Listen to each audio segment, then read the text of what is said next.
This year is Persona 3's Sweet 16 and the overall 25th anniversary of the Persona series. And with the announcement that Persona 3, 4, and 5 are coming to the Nintendo Switch and the Xbox Game Pass, I feel like this is a good time to talk about the legacy of Persona 3 and how it paved the way for the success of the later entries in the Persona games in the West.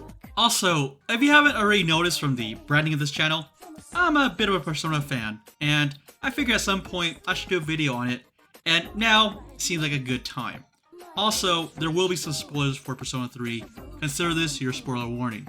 Persona 3 was released in Japan in July 2006, and a year later in North America on PlayStation 2. It was the first Persona game on the platform, and it made a big impression. It sold around 127,000 copies in its first week of its release in Japan, and around 210,000 overall by the end of 2008. And in the West, around 350,000 copies were sold.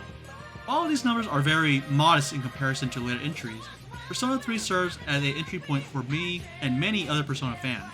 So, what made Persona 3 a successful game?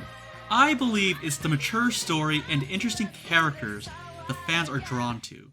The Shin Megami Tensei games tend to have cool and eye-catching art that leads you to believe one thing, but when you play the game, you're introduced to a fairly mature themes in their games that you might not have expected.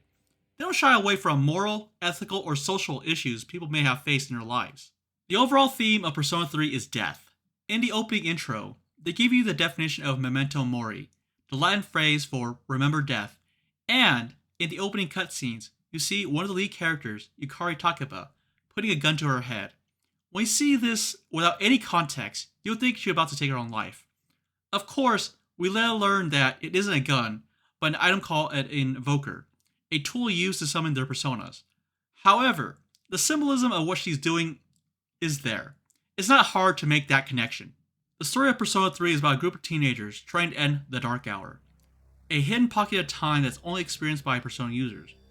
During the Dark Hour, the world is altered. Everything looks eroded, covered in a sickly pea-green color. Non-Persona users are transformed into coffins. The shadow roam freely, and they try to lure humans out of their coffins to eat their psyche, afflicting them with apathy syndrome.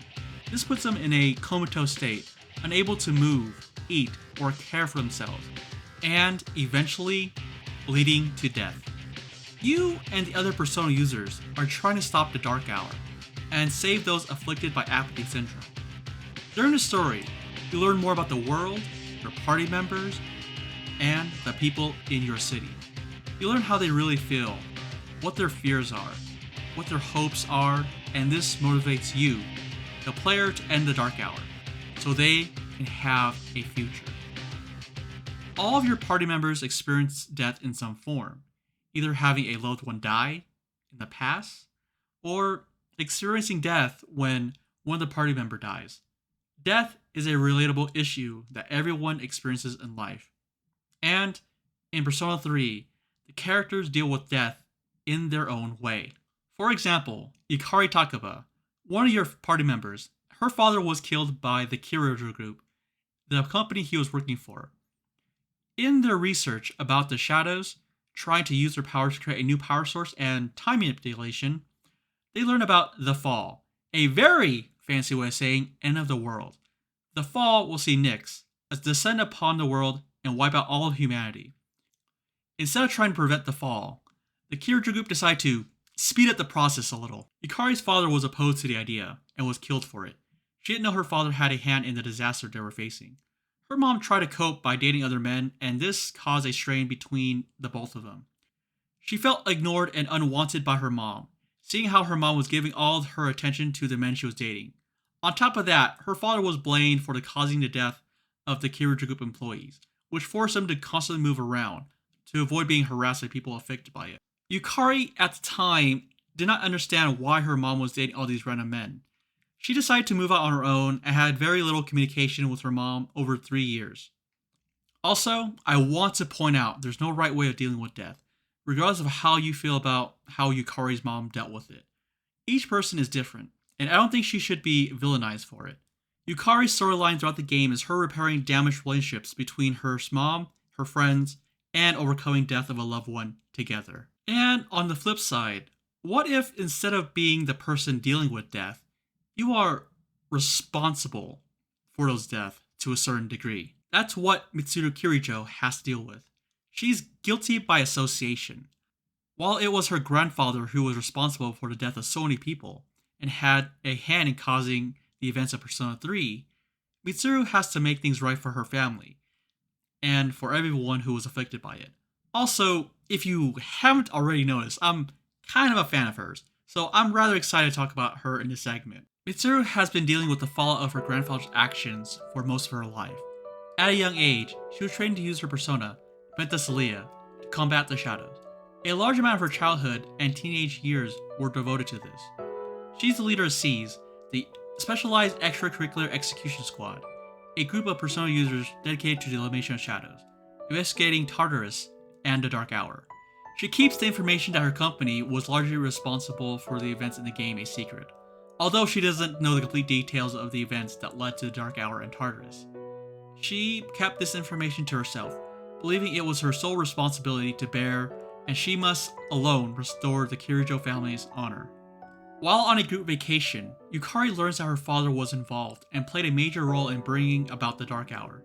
This event actually creates a bridge between the two characters, even if it seems like it would split them apart. Their connection furthers when Mitsuru's father gets killed and betrayed by one of the SEAS members. This caused Mitsuru to lose the will to continue her mission, seeing she is the last remaining Kirijo now, and feels responsible for her father's death, placing trust in the man who killed him. Yukari, surprisingly, was the one who reached out to Mitsuru. Mitsuru tells Yukari what her father meant to her, and feels her life has lost all meaning now. This caused Yukari to slap some sense into Mitsuru, telling her she plans on continuing the mission in honor of her own father, who, as mentioned earlier, was against the Kirijo group's plans. This inspires Mitsuru and gives a renewed sense of purpose to continue the mission. After this event, she becomes a protective sister to Yukari. Mitsuru tries to look out for her, and this is shown in the epilogue chapter, The Answer. Near the end, when the party has to make a decision if they want to end the time loop they're experiencing, or go back in time before the final boss battle and attempt to save him. Yukari wants to go back in the past. Although it isn't openly mentioned, it is heavily implied Yukari has fallen in love with the protagonist. Mitsuru sides with Yukari on this, not because she believes Yukari is right, but she wants to repay the kindness she was shown when her father died, and doesn't want to make her feel alone in her decision. This is one of the reasons why I like her. She puts others ahead of herself. And one last character I want to talk about before moving on is Igus. She's an android made specifically to fight the shadows and serve as the second protagonist under the player character. Igus is created by the Kirijo group and is an anti-shadow weapon, created solely to fight the shadows. She's drawn to the protagonist, feeling the need to be by his side and protect him. Throughout the game, she learns about and develops human emotions, how humans don't act rationally but emotionally. She becomes more human over time, like understanding why Koromaru, the bestest of boys, didn't want to leave his master's home for a long time after his death. When a stray dog bit her in the leg, and the stray ends up hurting itself, she came to realize that no matter how human she becomes, she's still mechanical. She's still a machine. As she becomes more human emotionally, she becomes more aware that she will never become a human being. She will outlive every one of her friends, including the protagonist.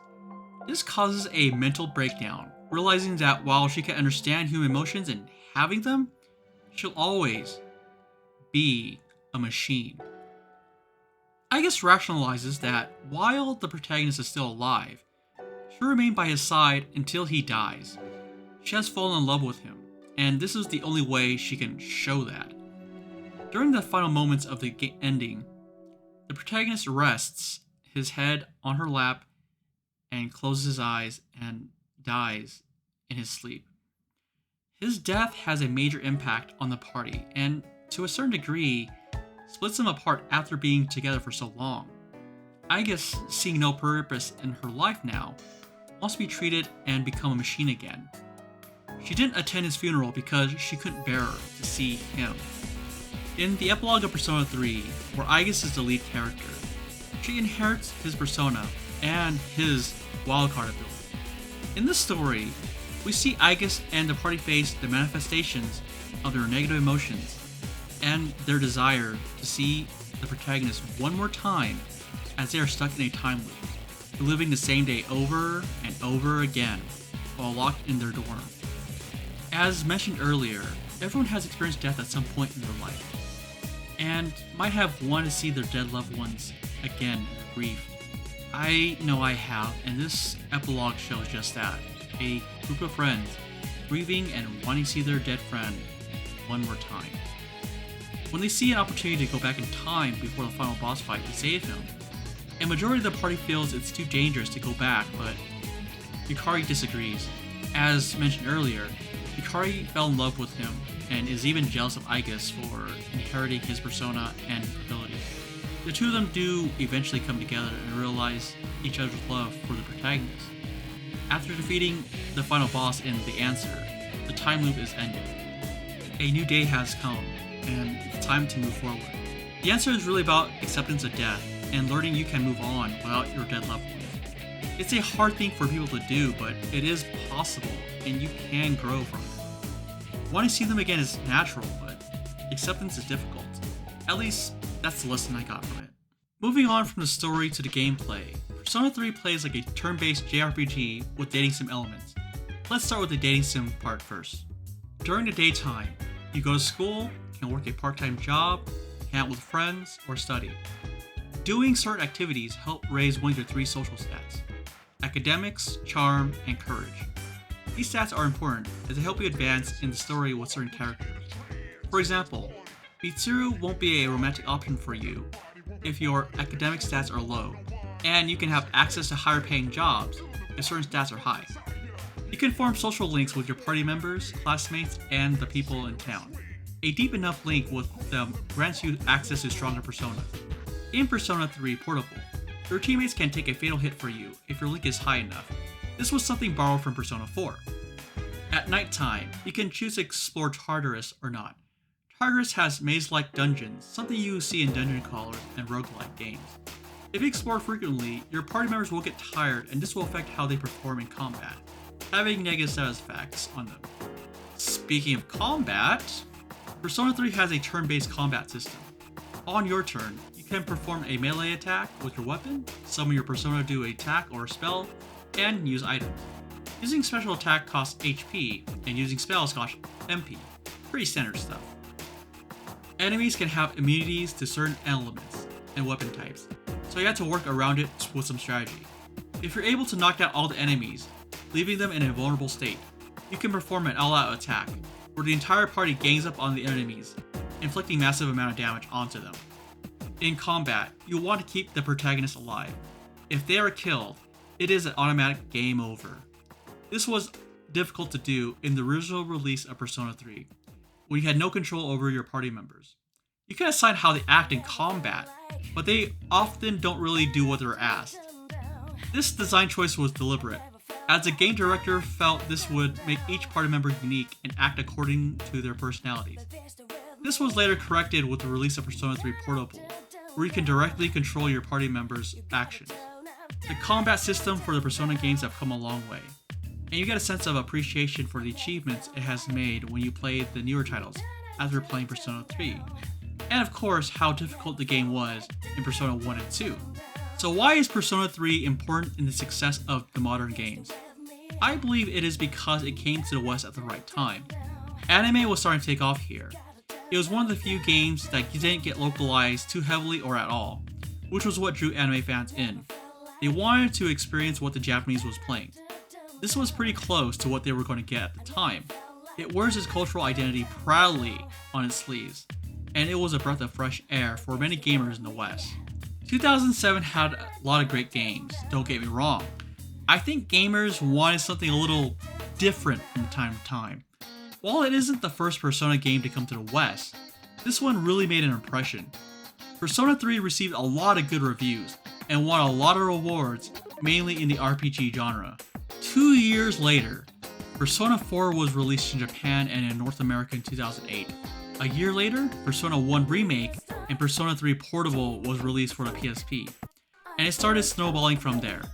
For the last decade and a half, there has been around 17 Persona games released, and this doesn't include the other Shin Megami Tensei titles.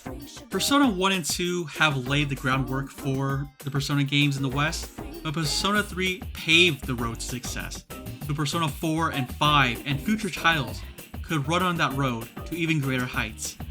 As mentioned at the start of the video, with Persona 3, 4, and 5 coming to these new platforms, I am very happy that new Persona fans who didn't get to play Persona 3 will get to experience it for the first time. And for old fans like myself, we get more platforms to play it on. That's exciting for us. Persona 3 is one of my all-time favorite games. I've played it many times. I've cosplayed the main character a few times back in the day because I always thought he looked cool. It just came at a good time for me in 2006. I was introduced to Persona 3 by a classmate, and something about it just got me hooked. I can't quite explain it, but it just connected with me. I'm so happy to see it coming to these modern consoles, and that more people will get to play it now. So when it does come out, I do plan on doing a giveaway for the games, so please do follow my Twitter page. I want to give a shout out to Gemakai for the awesome art he did for this channel, and for the avatar he made for the video as well. I think it turned out great. Please let me know what you think in comments below. Also, this video took a while to make. I was originally intended to release it last month, but I had a very busy September, and you know, it's better late than never. My goal for the channel right now is try to get to 50 subscribers. So if we hit that number, I think I'll do a giveaway on my Twitter page. And yeah, hope we'll get to that big 5-0, and we'll see where it goes from there. Thanks for watching, and prepare for another video this month.